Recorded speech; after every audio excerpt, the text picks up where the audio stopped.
tonight we're very honoured to have Gilliam with us tonight. So we welcome Gilliam.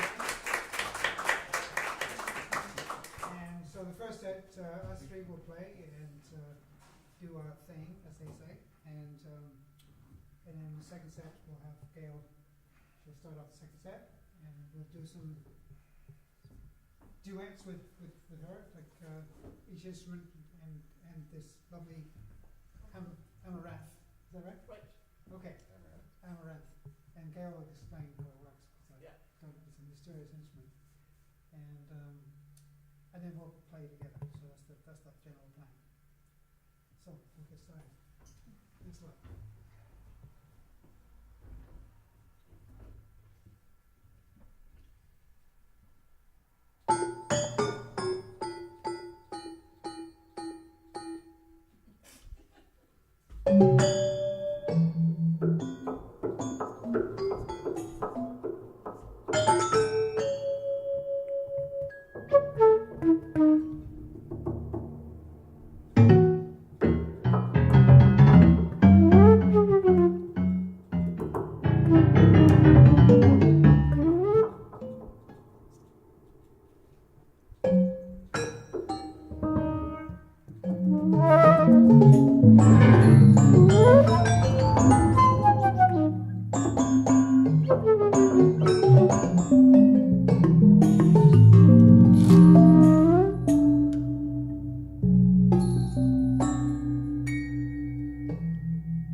C minor pentatonic scale. Was it? Well, somebody You should said have told it me was. sooner. You told me it I want to was. know what to do. It's got a Japanese name. I Who think. thought that up? Yes. We actually we did the first recording we did a Japanese suite, and so I thought, well, we haven't played in a while, so why don't we just do that one more time just for fun, because everything we do normally is so far removed from that thought, okay, well, it might be fun. So I spread the word Like as, three okay, I had to listen to what we did, and it became obvious after a while, after kind of trying to find the notes, what the 5 notes were. So I sent it to Bill, the one with the flute, Bill, Wild Bill I call him, and so he retorted and said, "Oh yeah." I said, "Well, that's just like a C major pentatonic with, but it's a minor one instead." Well, it's not strictly minor. It's just got a flat third and a flat sixth. Yeah. But I didn't adhere to that. And nothing, Okay, now we're gonna have a discussion about what it is. and nothing in between, right? I came here for an argument. But you ended on that. That one's not allowed. Okay, let me just. All right. You're setting us up again, Eugene? Sorry? You're setting us up again? Yeah, I'm setting Okay. something different to do. And now for something completely different. Stick to the theme.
short break and then, have Madame, Gail, come in and, Yeah, I'll play. open up second half. Great. So, yeah, go ahead, Bill. Okay, thanks. Eugene Martinek, yeah.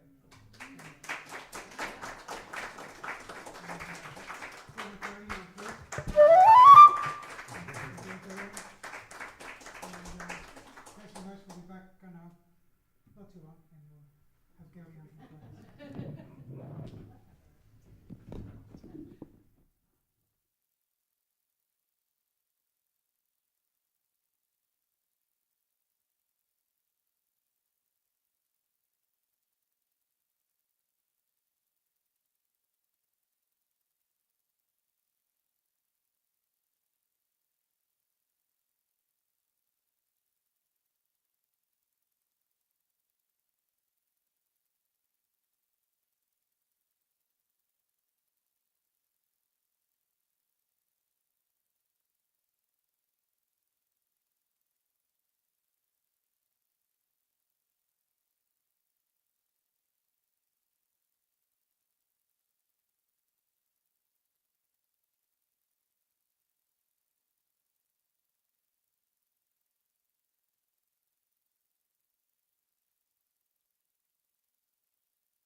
besides just, you know, building instruments. And Gail was also one of the founders of Music Works. It's some of you might not know the magazine, or it's a magazine basically, and it deals with contemporary music, and it's been going on for It started in the late 70s. late 70s, Yeah. right. And so Gail was one of the founders, and you were one of the editors That's for the right. longest time, right? Yep. And it's you know, if you're a composer, let's say a young composer, and so it was like a kind of a lifeline in that sense. It was like some little bit of hype or whatever you want to call that. You know, just sort of, you know, trying to make people aware of what was going on, and there was you know, it's like most composers and musicians try to make some interesting music, and it's totally outside of the kind of the you know, the situation where you know in my day it was like radio stations would pick it up. They would never play something like the music from that you know, from that, shall we call it, style. Yeah, speaking of playing, it was the first magazine ever to put out a recording with every issue. Exactly. And I thought, way back when, I thought, what a deal. This is the greatest deal, right? Like you get great, you know, sort of interviews and great articles, and you got a CD, right? Like it was, Or a cassette. a cassette, right? Not that they're coming back, right? So, but your you know, some of your practice is you know, you deal with residents, Yes. right? Yes. And so it, you know, the you know, that I don't know how to you know, could you help me out here on explaining some of the things that you've dealt with, because I know you've dealt with tubes and you know, where you know, you set situations up where they Sure. resonate. Yeah, I could talk about that. Okay. My long-term collaborator, Reinhard Rosenstein, right there, he and I kind of serendipitously created what we now call tuned resonators. We were on a residency in Saguenay up by Alma, and we were expected to come up with an idea. So it took a while for us to do it, but we ended up recording a lot of the soundscapes around the Alma area through long measured cylinders and attaching the cylinders to sides of bridges, etc., so that people would come up, hear not only the river, but they'd be able to hear the splashes really close to where the bottom of the resonator was, but then every resonator has its own hum, just like the flute. And so then we did a few projects involving recording environmental sounds through the resonator, which to me is very interesting because it combines musical pitch with environmental sound. And two of the pieces I'm going to do today include resonator recordings. And they're my pieces, I wrote the music, but Reinhard and I together developed the resonator idea, so thanks. Okay, what do I got here? I'll take your percentage. Okay. One more topic is the concept of deep listening. How would you? I know that you know, it's become something that people are engaged in, or sound walks, or I don't know if they're co-related, but Yeah. Okay. give us, Well, deep listening is a term that Pauline Oliveros used to emphasize listening as an active state. For a lot of people, you just hear stuff and you're quite passive to it, and sometimes you don't notice it. So when you're an active listener, you concentrate on sound as a textural, I'd say textural or tactile even experience. And the sound walk was developed by Murray Schaefer. Right. So they worked in different areas, but in Murray Schaefer's sound walk, you would have a partner. There'd like be 14 people in 2 pairs, and 7 of them would have a blindfold on and be led around by the other person, so they can't see where they're going. And then they switch roles, and then they talk about what they heard without seeing. Because if you stop looking, your perception of sound increases. So that was the Murray Schaefer part. Right. Pauline ran a lot of workshops on listening, and she was involved in listening to your dreams, listening to your friends, listening to music, sitting very quietly and just listening to whatever's going on. It was, and in my opinion, it was an attempt to overcome the dominance of visuals in our culture and integrate them a little more closely. Is that a good explanation? That's a great explanation. Okay. Thank you. One more, sorry. I forgot. Okay.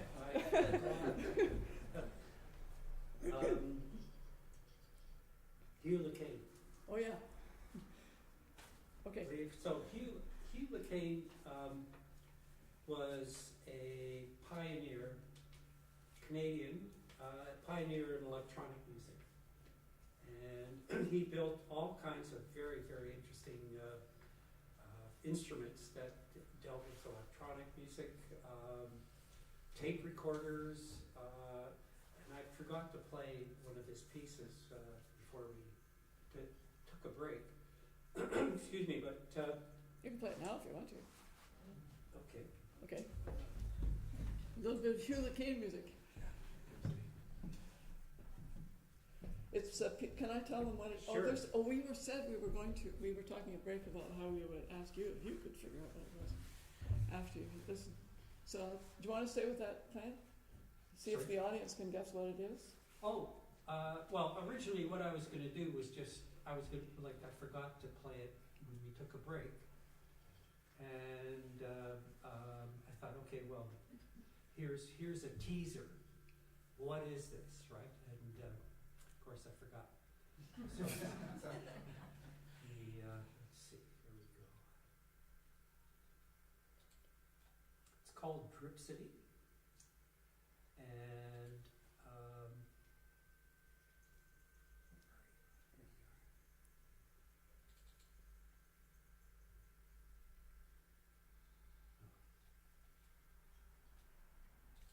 no, I can't play it. There's an Okay. issue. Okay. I'll play it after. Okay. Oh, I can't, no, just, I'm sorry, well, it's, no. Okay, sense we'll play it explaining. after, and then we'll talk after the playing again.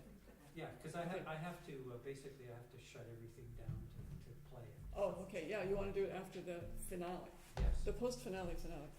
Yeah, exactly. If you want to stay and hear it, yes. Yeah. It's only 2 minutes long, or Yeah, less than that's 2 right. minutes, but it's a great example of kind of tape music, which was like the first kind of electronic music that we were working with, and he basically made a whole piece, if I can finish this, a whole piece out of just water dripping onto, I don't know whether it was some sort of surface, and he used all kinds of tape manipulation, which was pretty much unheard of in those days, and it was in 56? 55. 55. Yeah. So anyway, if you want to stick around, I'll play it for Okay. us. Thank you. Okay? Okay. Sure, you want to go back to the audience? Yeah. Okay.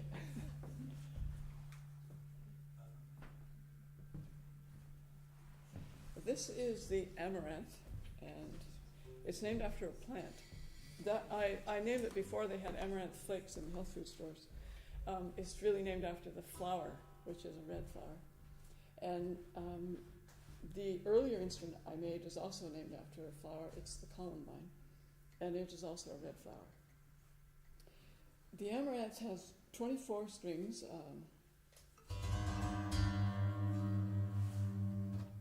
And they're tuned by guitar tuners, and except they can also be tuned by these movable bridges, but I'm not going to move them now because I tuned it up the way I wanted to. But it's like having movable frets on a guitar neck, except that there's 24 of them, so 4 guitar necks. And I used double bass strings here, and the sound that goes into this resonator is going through a violin bridge, so I kind of, it's a bit of a hybrid. So the way the waveform works is this thing vibrates, but if it wasn't for the bridge and the resonator, you wouldn't hear much. Because this bridge notices something and it vibrates with the string and then feeds the sound into this hollow body, which is like a guitar body, except again it's a bit bigger. So like somewhere between 2 and 3 guitar bodies. And I built it because I wanted to work with the resonance of unusual tunings.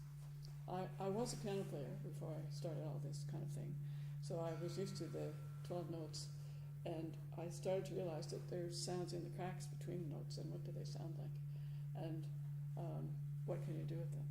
So this instrument is intended to allow me to play notes that aren't quite in tune, like for instance,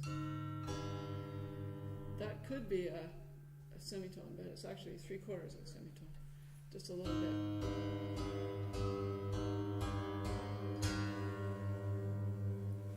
And all those vibrations have a like if one of them goes like this, and they have a kind of a connection. The one string vibration is related. Say this one goes in 4 and this one goes in 3, but the numbers aren't exactly like that. So I will start by playing a piece which uses tuned resonators.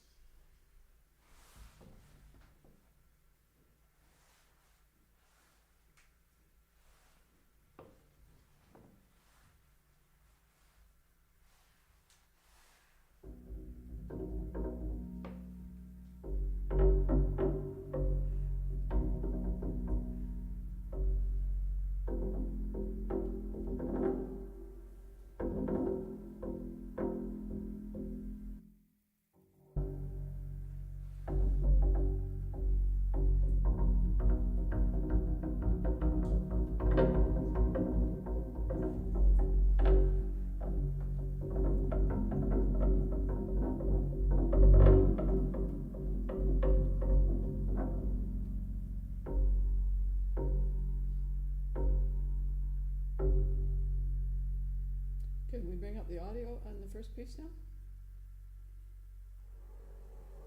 Thanks.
that piece, it is called Witless Bay. And it was done on a beach with ocean waves coming in, and you could tell that there were different sized pebbles, like little pebbles and big pebbles, making different kinds of sounds as the water retreats and takes pebbles with it. It was recorded through tuned resonators. And in this piece, it's particularly interesting, or in these recordings, I should say, that the overtones are really clear. Like you can hear in one recording, it has several notes like a chord. And so I emphasized those and the changing chords. So there were a couple of different lengths which gave different fundamentals, and then each different fundamental has its own chord built into it. And that's what you heard. Any questions? Okay. Tell them where Witless Bay is. Oh, okay. Witless Bay is, you go to St. John's and you drive south about half an hour, and it's now an ecological reserve, very close to Witless Bay Ecological Reserve. It's a very beautiful place to be. But as I was telling somebody earlier, don't get too close to the water. It's an ocean. It's not Lake Ontario. So when you say you recorded through a resonator, so that's like a large tube? You put Yes. the microphone Yep. at one end of the tube? Is that what you mean? Correct. Yeah, and the other end faces the sound source. So the width of the tube would determine the amount of harmonics, or?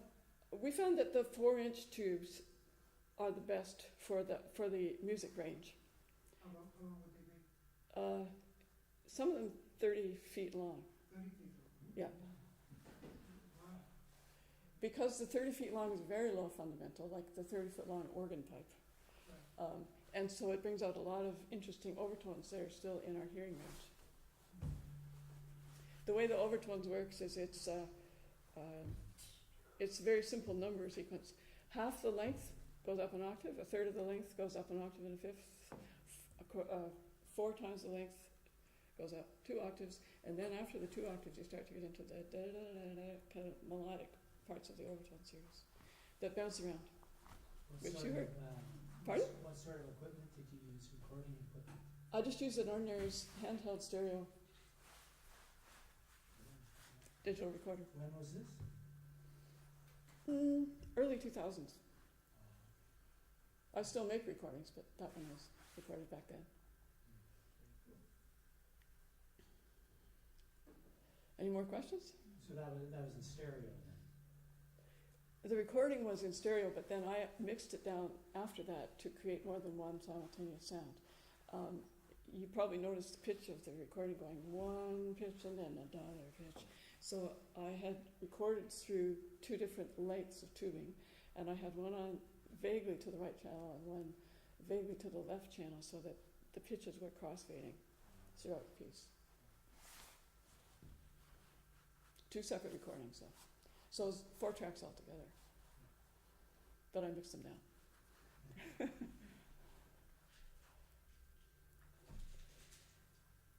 So the next piece is another tuned resonator recording, and it is not recorded near water.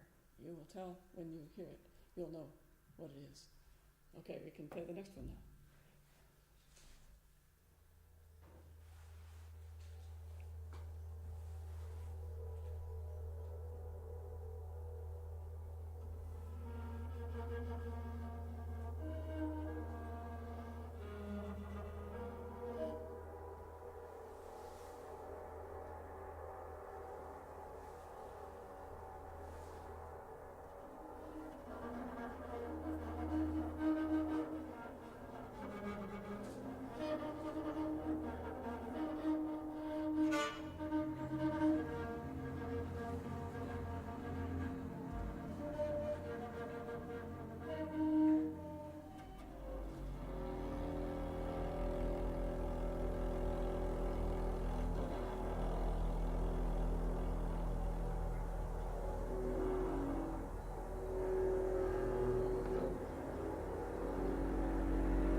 not sponsored by Canadian National Railway. So, question please? Yes. So I'll call it the backing track. Yeah. Okay, so you said, or you mentioned that you probably recognize it, and I went through all kinds of, different, sort of, things I was thinking about since it's resonating, I thought to myself, gee, I'm not really quite sure, like what it is. Oh, okay. So, Well, thank you for bringing that up. It's trains, okay. and there's two elements of the train. One of them is there's a Doppler effect as it comes toward you. The pitch apparently increases and then decreases. Okay. So that works in the resonators, and as the train comes and goes, the overtone series gets very filigreed, kind of. That's how I would describe it. And then there's the other thing is the chuggy rhythm that the train is making. So it's kind of a complex sound world. Right. Yeah. Right. Very interesting. Any other observations? So, if the idea of Schaefer was to blindfold people and have the sonic experience, you've got the sonic experience and now you're adding a visual, theatrical performance element to it. So, do you think that it benefits the whole package by doing that, or what is your stance on that? I like integrating visuals and audio. It's very effective. Pardon? It's very effective what you did. Oh, thank you. But just wondering if you, we could have just sat and listened to the resonant recording. Yeah, you could listen to it. If it was a real workshop, I'd probably do it twice. But you could hear the recording on its own and then hear how I play with it. I meant play with it in the sense of game, but it's actually playing an instrument too.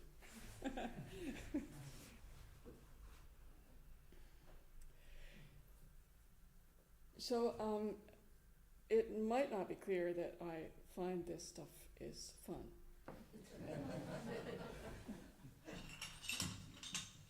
And so I just don't take things too seriously. So I like to play around with things that I find on the beach. As you can tell from the first piece, I've been on the beach. So play with some stones.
one last little game to play if you're on a beach with stones is it's a little bit like a marimba bar.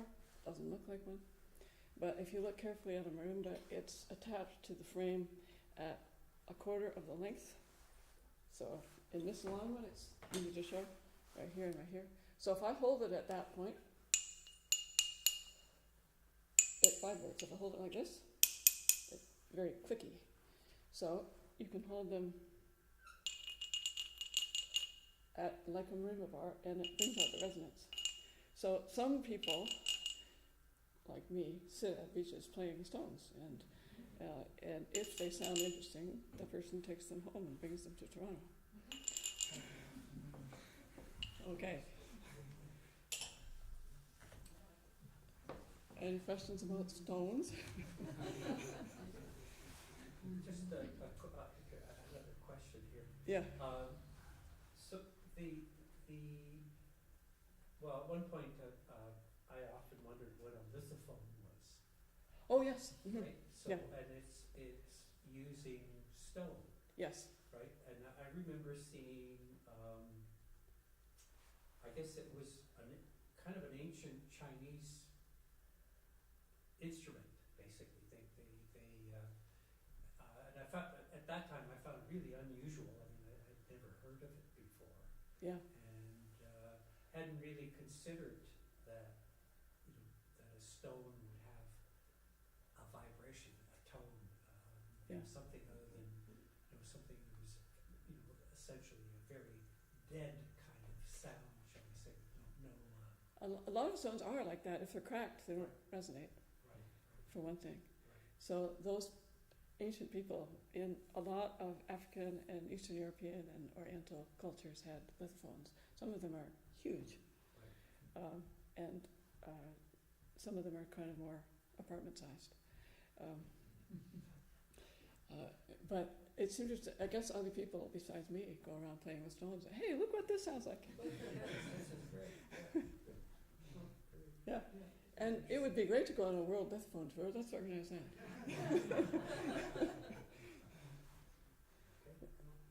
Yeah.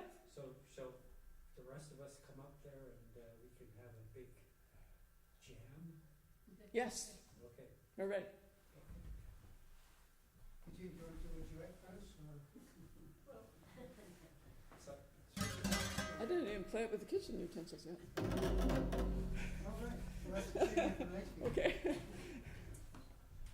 I got two of these things here. Just lay out. Okay.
Who's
next?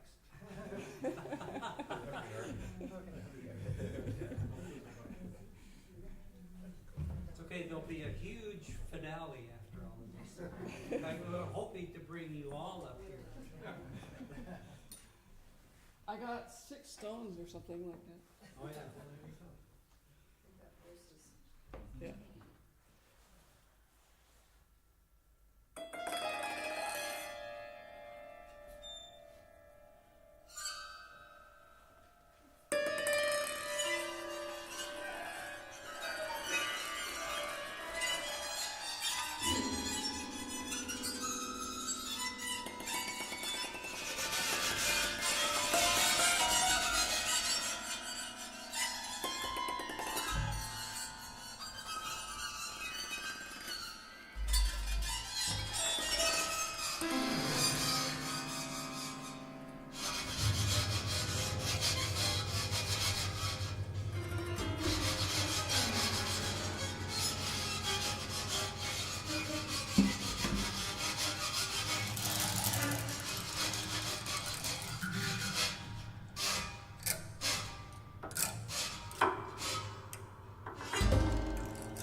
I should go unplugged because this is very quiet. I'll just go unplugged on the flute.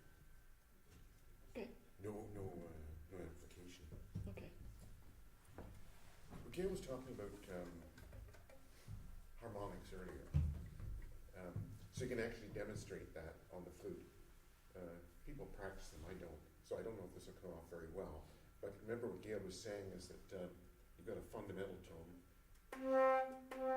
and you just take the same fingering on the flute and overblow it. Then you can get the upper partials in this sequence. So I guess that's the octave, the fifth, next octave, and then third, fifth, flat seventh. But that's all the same finger. It's not very pretty. I mean, but actually the flute, that's the way it's based. It's based on harmonics, but the fingerings are modified through the bowing system. So you get a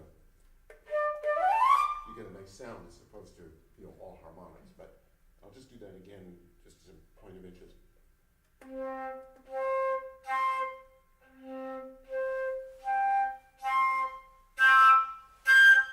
It's hard to get the top one, but I can do that much, just so that you know what the harmonic series is based on. So, yeah. Okay, well, I'll try that too. So, can you do that? Oh yeah, you might be able to do it with your strings, right? This one. Right. 2, 3, 4. Right. You can With go the higher. bow, you can get even You higher. can get higher, right? Especially if I use a piece of metal instead of my finger.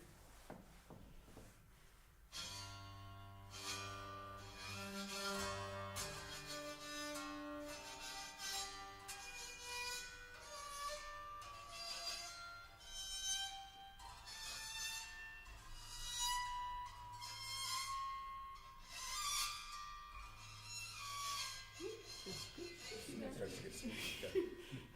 This is. So it got pretty clear to, So clear in the bottom.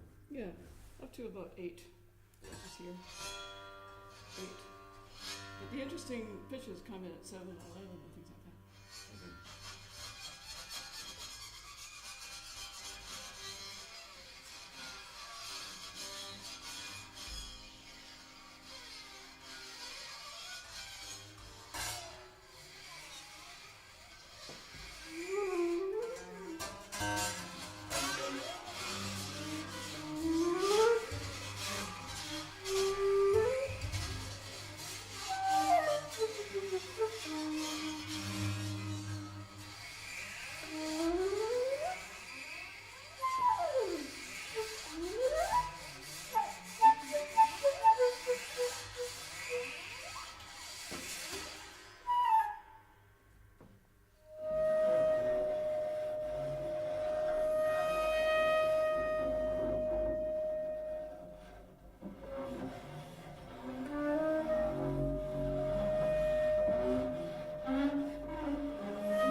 I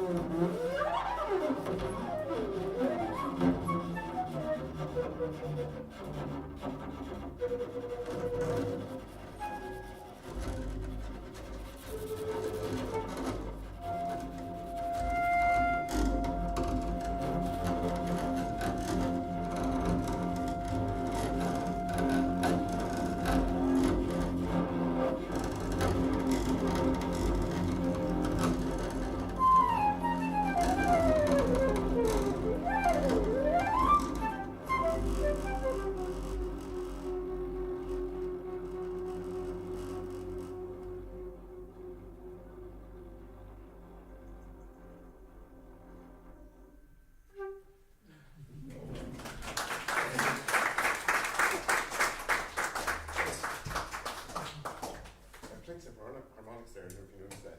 Wasn't that?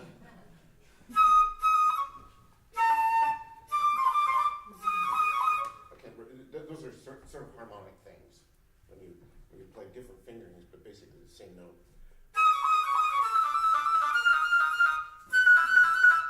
So those are all harmonics. So yeah.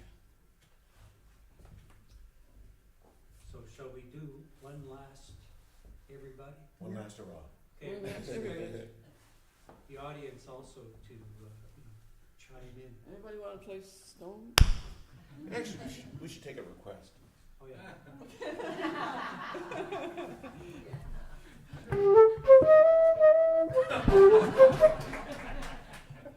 Smoke on the water.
Very young.